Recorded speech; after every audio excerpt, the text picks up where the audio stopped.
So for today's video, i-check out natin yung bagong Triumph Trident 660. Kaya if you're a big fan of modern classic bikes, make sure to watch this video. Alright, so this is it.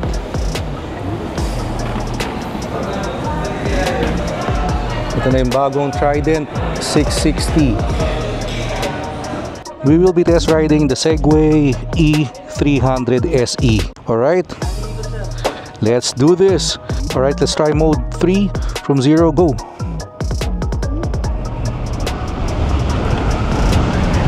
Grabe, nakalula yung hatak niya.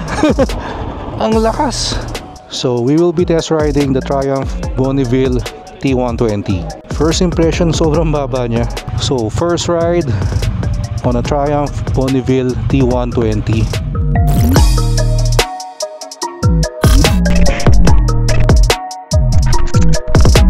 So we're on our way to Carrera showroom in Alabang. Doon kasi naka-display and doon din nag-unveiling yung Triumph Trident 660. And as far as I know, may mga test ride units din doon. Pero tingin ko hindi yun yung bagong Trident. So yun, mag-test ride din tayo. Memorable kasi sa akin tong Trident 660 eh. Kasi isa to sa mga unang big bikes na na-test ride ko noong nagsastart pa lang ako mag-motovlog. Wala pa akong big bike noon. Naka MT-03 ako and pumunta ako sa Triumph sa Green Hills. Doon tayo nag-test ride. And doon ako natuwa sa Trident noon eh. Kasi syempre wala akong big bike noon. Pero noong tinest ride ko siya, it was very beginner friendly. Hindi ako nahirapan. Very comfortable. Kasi siguro low seat height, which is importante sa mga baguhan. And also linear yung power kaya hindi ka magugulat. So sa mga gustong pumunta ng Carrera showroom, sa Philinvest Alabang lang yun, sa tapat ng FEU. And medyo na-excite din akong bumalik ng Carrera ngayon. Kasi noong first time kong pupunta doon, nagustuhan ko talaga yung coffee nila, tsaka yung Tapsilog. Alright, ito yung Block 10. Andito yung Carrera showroom. So pagtawid nyo dito, ito Block 10, then sa kabila naman yung FEU Alabang. Ayun, ito pala, sorry, FEU Alabang. Kita pala eh. Then dito na yung papasok ng expressway. Ayun si sir, oh. 2 seconds pa sir, nag-go ka na. Hindi ka naman napabilis din eh. So ilan talaga sa mga kapwa rider ko, sana magkaroon tayo ng disiplinang sumunod sa stoplight. Hindi nakawalan yung 2 to 3 seconds na yun kung naka-red pa. Hintayin nyo na mag-green. Grabe, may Ferrari sa sa Carrera. Na-excite ako ah. Kasi nung huling punta ko doon, ang meron lang doon yung sa Back to the Future. Boss, sa Carrera, saan po parking? Ay, thank you. So, pwede tayo dito. Makitambay tayo sa mga Vespa. Safe ba to? Kahit mabato? Mukhang goods naman. Alright, let's go. Nakakalula naman yung mga kotse dito. Alright. Nice car. Pwede yata mag-test ride. Nice. Hindi pala Carrera yung may Ferrari. Ito, Carbon C. Nilalagyan siguro ng PPF. Dito yata yung sa Triumph event. Yung mga test ride units, wala yung Trident. Baka po next week sa Triumph. Sa BGC na. Alright, ito yung test ride units nila. Ano po ito ma'am? Daytona 660 no? 660 po. Plus T120. T120. Alright, so this is it.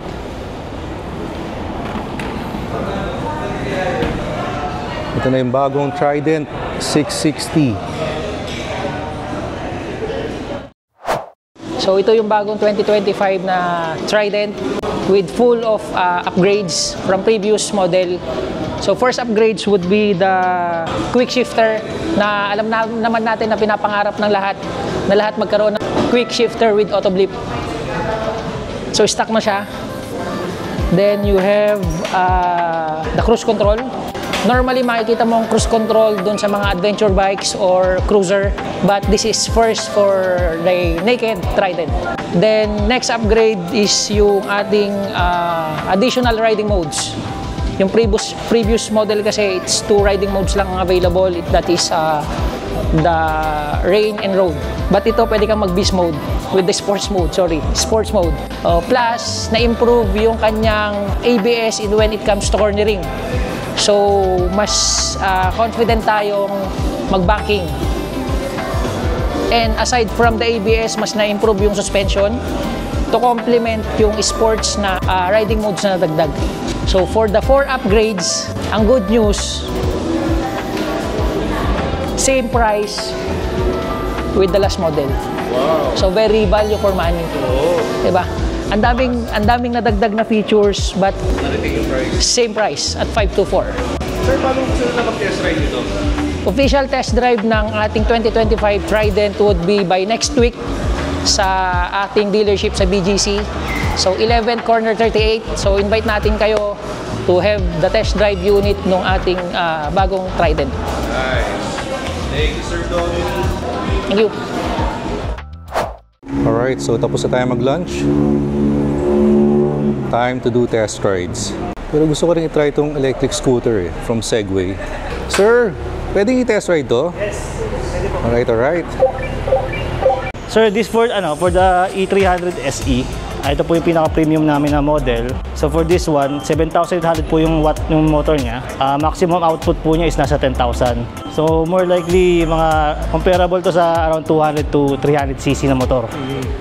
Battery capacity po niya, ano po siya, kaya niya ng 130 km range. Full charge. Pero po ito kasi 2 batteries na included. So upgradable pa naman siya to another battery, pero magagamit po yung compartment niya. So meaning mababawasan po yung compartment capacity nyo. Pero may extend naman po yung range nyo to another 50 to 60 kilometers po. Then ito naman po, kompleto naman po sa feature siya. ABS, traction control, hill assist, kompleto na po siya. Ito yung top of the line, no? Yes. Ito po is 275,000 SRP. So, pwede po itong bilhin ng cash. Less than 10,000 lang po tayo. Yung charging ng battery niya, pwede sa outlet. Ayun po sir, pinakamaganda dito po, ang charging niya is regular outlet po. House outlet po siya. Yung power brick po niya is parang adapter lang ng laptop. So, dito po yung charging niya. At the same time po, pwede rin siyang mag-charge ng nakahiwalay ang battery. So, pwede siyang i-pull out. So, kung pupunta kayo ng opisina or school, pwede nyo dalhin. Doon po kayo mag-charge. Yeah, sorry. So, activation po natin, meron po tayong wireless key. Dito po natin i-on yung motor. Then, pwede rin natin itong i-activate via phone po natin. So, Bluetooth activation po, basta nearby po yung device. So, for the key activation, pwede nyo pong ilagay dito yon. I-on nyo lang. Then, you press this start button po. So, mag-activate na po yung speedometer niya. Meron po tayo ditong 3 modes for the E300S. First mode, second mode, third mode. Yung mode po niya is more on the control of the acceleration. Kung magte-test ride po kayo siguro start from 1. Ay, yung lowest setting niya. So ngayon po itong display niya, speedometer niya, TFT po siya. So kahit malakas yung araw, very visible naman po. Headlight po niya, automatic na po siya. Pag may pag madilim na, mag-auto on na po siya. May setting po na ganun. Then meron po tayong cruise control. So to activate cruise control, i-throttle niyo po sa preferred speed niyo. Then saka niyo po ipindutin. One time mabilis lang po. Para mag-lock in siya sa preferred speed niyo. Ano yun, sir? This one. Yeah. So that's it, sir. So gusto niyo test ride natin? Game. Okay. We will be test riding the Segway E300 SE. Thank you, sir. Alright. Let's do this. So ito lang, no? Press this one. Yan. Ayun na yun. Ang tahimik. Alright. Let's do this. Nakakapanibago guys. Walang tunog. Okay. So we're test riding the Segway E300 SE electric scooter. So mamaya try natin yung modes 2 and 3. Itong mode 1 is ito yung parang least power. Parang chill na chill ka dito ah. Walang tunog eh. Oh. And handling is okay. Grabe. Mode 1 pa lang yun ah. Nakakatuwa. So let's try mode 2. Ay grabe. Nung minode 2 ko, ay parang kang tatangayin guys. Ang lakas. Nag-70 ka agad ng ano lang, ano? Parang wala pang 2 seconds. Wala ka sobra. Mode 2 pa lang, guys. So ganito pala ang mga electric vehicle. Grabe yung hatak.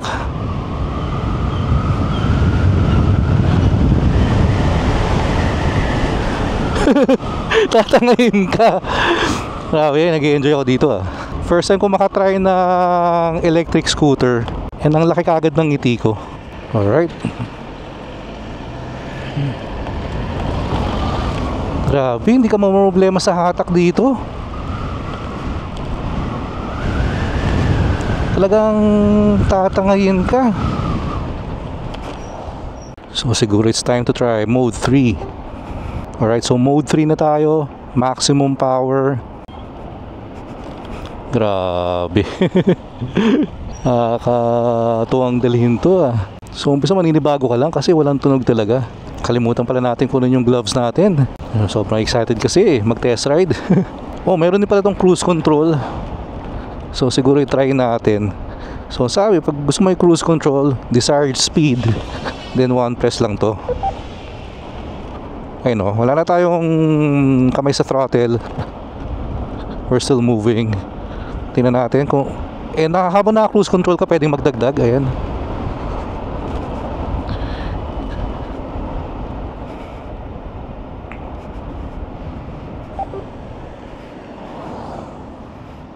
So nag-brake na tayo. Tingnan natin kung naka-cruise control pa rin. Wala na. So nadi-disable yung cruise control pag nag-brake ka na.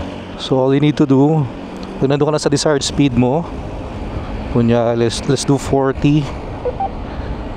So 42 nag-set. Sarap to, no? Kung tipong chill ride ka lang. And sabi pala kanina, meron din daw reverse to. So we can try the reverse. So ang sabi, to go on reverse, press and hold yung cruise control na button. Ayan. Alright, nag-gets ko na. Para mag-reverse ka, kailangan press and hold mo yung cruise control. Ayan mo. See? So maatas na siya, oh. Di ba? So kailangan mo magmaniobra, mag-park. Grabe. Kakatuwa. And ito yung busina niya. Kailangan malakas ang busina mo dito kasi nga again, walang tunog. Hindi ka rinig ng mga kasama mo sa kalsada. So kailangan extra careful ka din pag electric scooter ang dala mo. Tingnan natin yung mode 3 pag biglaan from 0 ah. Alright, let's try mode 3 from 0, go.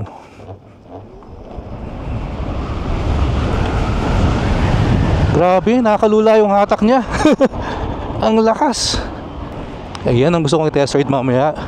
Yung Lotus na yun. Pero ang sabi sa akin ng equivalent ito is 200 to 300cc scooters. Pero yung mode 3 sobrang lakas. Seryoso. Ayun o, kita nyo naman. Ang torquey. Grabe, only test ride dito sa Carrera showroom ngayon. Pero balik na muna tayo kasi ang dami ko pang gusto i-test ride. Test ride pa tayo ng Triumph and sana may time pa later for the Lotus na sports car. Yung nakasalubong natin kanina. Grabe, tumatalon. So hindi ko na imagine na sobrang mag-e-enjoy ako test riding an electric scooter. Uy, ano nangyari dito? Bago lang to ah. Ano kaya nangyari dito? Naglag yung bumper niya. Ingat mga sirs. Sa gilid yung tama. Alright. Had so much fun test riding this electric scooter from Segway. Sir, sobrang sarap dalhin. Grabe. Ang lakas sobra ng mode 3. Oh sir, hataw talaga yung Parang parang hindi scooter yung power. 275k SRP Segway E300 SE. Sir, saan ang ang showroom nyo pag mga may interesado? Showroom namin, BGC. Segway. Yes po, Segway po. Alright. Salamat sir. Thank you very much. Thank you. Sir, thank you. May humiram. Sige, hindi. Hello. Shout out. Yun na nga eh. So total, wala pa naman yung gusto kong i-test ride from Triumph. Yung Bonneville T120. Sa Lotus muna tayo. Alright. Hey sir. Ay sir, yes. Sir, paano mag-test ride ng ano? Punta lang tayo sa harap tapos mag-request lang kayo ng test drive. Test ride. Okay. Thank you. Yun, let's go. Minsan lang tayo makadrive ng sports car eh. Huwag na nating palagpasin yung opportunity. Di ba? Napakaganda. Alright. Dito daw yung registration sa harapan eh. Ma'am, kayo po yung sa Lotus? Yes po. Paano mag-register for a test drive? Cut off na po for test drive. Oh. Tomorrow po we're here, sir. Alright, thank you. Alright. So, meow, meow, meow, meow. So, let's wait for the Triumph na lang. A few moments later. Alright. So, we will be test riding the Triumph Bonneville T120. Okay. First impression, sobrang baba niya. Seat height nito is 790mm. So, perfect for for newbie riders. And talagang yung position mo is upright. So, riding modes, mag-road na tayo. Oh, sounds nice. Alright, let's do this. Oh, ang ganda ng tunog. So, first ride on a Triumph Bonneville T120. Alright, very comfortable first impression.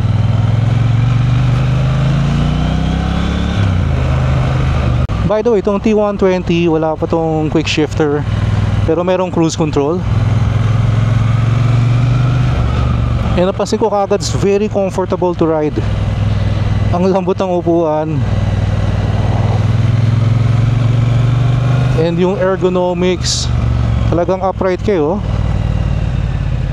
So as per Triumph, ito ang kanilang ultimate classic bike na pwede mong pang daily. And I think totoo yun. Kasi napaka-comfortable eh. And by the way, ano pala to? May dalawang riding modes, rain and road. Pero ang gusto ko sa gauge nito yung classic look talaga eh. And gusto ko yung tunog niya. Parang ang bassy. Merong low rumble na good characteristic talaga ng mga classic bikes. Ikot tayo dito. Nakakabitin eh.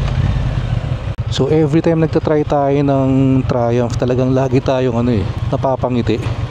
And again, pag mababa yung seat height sobrang relax ka lang eh.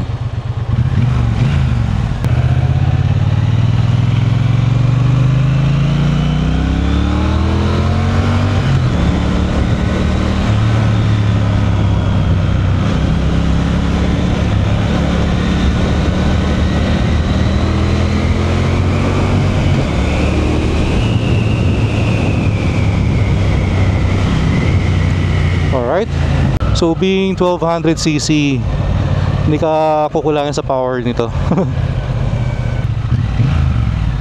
Gusto ko yung tunog eh. Ito ang sign na malapit na magpasko. Pag yung kahit saan ka pumunta, laging traffic na. Ang dali niya rin in-neutral. Thank you sir. Pinadahan niya pala tayo. And it's very lightweight din Kasi yung mga ganitong classic bike, usually nasa mababa yung center of gravity. Kumbaga, so low heavy to, hindi mo ramdam yung bigat compared sa mga top heavy na motorcycle. Sobrang nakakatuwa tong araw natin Nakapag-test ride tayo ng electric scooter. Then ngayon naman itong sobrang solid na classic bike from Triumph. Sayang lang Kala ko talaga matitest ride natin yung Lotus na sports car kanina. Kaya nga lang may cut-off daw So nabutan na tayo ng cut-off and hindi na tayo na-accommodate. Alright, so if you're looking for a classic bike na pwede mong pang daily, pwede mong service sa trabaho, pwede mo i-consider to. And if you wanna test ride this unit, punta lang kayo sa Triumph BGC and you can demo this anytime. Alright, Aprilia. Okay, let's go back. Grabe, Ferrari to Alright, so sobrang enjoy guys. Solid. Ito for me yung For me ito yung pinakagustuhan ko. Ang lambot ng upuan niya. So very comfortable seat, low seat height, 1200cc, I think parallel twin engine. Tingnan nyo naman guys ang itsura nito. Kung kayo yung mga tipong mahilig sa classic bike, this is it. Sir Donnie, thank you very much. Sobrang enjoy, sir. Sir Austin, thank you very much. Next Sunday, no? Yung Trident naman. Sige sir, okay, enjoy. Sir, idol. Team Triumph, sirs. Maraming salamat. See you next week. Excited na akong matest ride yung bagong Trident 660 next week. So again, quick shifter, auto blip, cruise control, third riding mode, sport mode, and improve suspension daw. So yeah, doon pa lang sa current Trident, sobrang enjoy na ako nung na-test ride ko Kaya looking forward to this new one. Alright, had a very productive day. Sobrang solid. So shout out again to Segway and to Triumph for allowing me to test ride yung mga amazing bikes nila, and to Carrera Showroom for hosting the event. First time natin nakatry nung electric scooter ng Segway. Grabe, no steer. Ibang level yung power. Hindi mananalo yung mga doon. Yung mga normal scooter. Ibang level yung arangkada nun. Instant yung torque Dito kahit anong gawin kong piga dito, kahit hatawin ko to, hindi ako nalulula Doon kanina nalula ako. Doon sa mode 3. And yung Triumph naman na Bonneville T120, 1200cc na classic motorcycle. Sobrang sobrang chill ride. Unang upo ko pa lang, nawaw na ako Sobrang lambot ng upuan. Perfect for long ride dun. Hindi sasakit ang puwet mo. And yung riding position mo, very upright. So talagang chill na chill ka lang dun. Ito siguro yung pinakagusto kong perks ng pagmo-motovlog, what we're doing. So nakakatry tayo ng iba't ibang motorcycles. We're able to network, build relationships with different motorcycle brands. Nakakatuwa lang na nakikita mo nag-e-expand yung network mo doing something you're passionate about. So yun. So yung sa mga aspiring motovlogger dyan, tuloy-tuloy lang. Hindi siya madali. Seriously, content creation is not easy. Pero just have the passion and talagang tuloy-tuloy lang. Dito sana tayo dadaan Alabang Hills, kaso grabe yung traffic. So service road gaming tayo.